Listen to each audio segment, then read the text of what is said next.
যারা চলে যাচ্ছেন চিরাচরিত অভ্যাসের মতো তারা যাবেন না। আজকে বিশেষ আলোচনা আছে।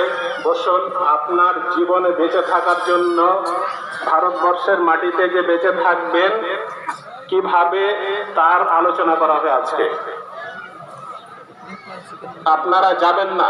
শুধু ঈদুল ফিতরের খুতবা নয়, এটা জীবন বাঁচার খুতবা মনে করবেন। বসে যান।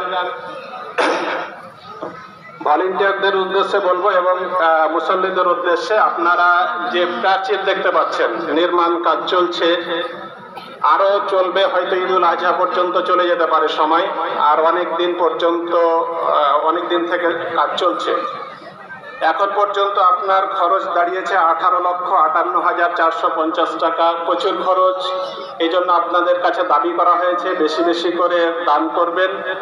আমাদের এই প্রাচীর নির্মাণের কাজ যেন ঠিকঠাক হয়ে যায়। প্লাস্টার বাকি আছে, রং বাকি আছে, আরো কিছু আনুষঙ্গিক বাকি আছে।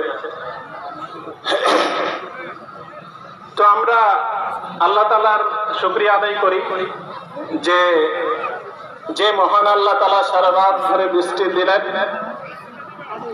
রহমতের বৃষ্টি, আর এখন আমাদেরকে সুষ্ঠুভাবে ঈদুল ফিতরের সালাত আদায় করার তৌফিক দান করলেন।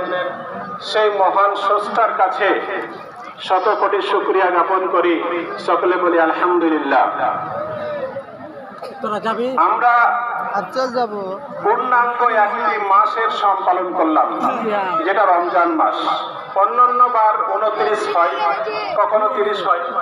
এবার আমরা পরিপূর্ণ 30টি দিন, এক মাস, কোনো দ্বিধা সংকোচ, কোনো গুজব, কোনো চাঁদের সমস্যা, আর কিছু কোনো সমস্যাই ছিল না আমাদের।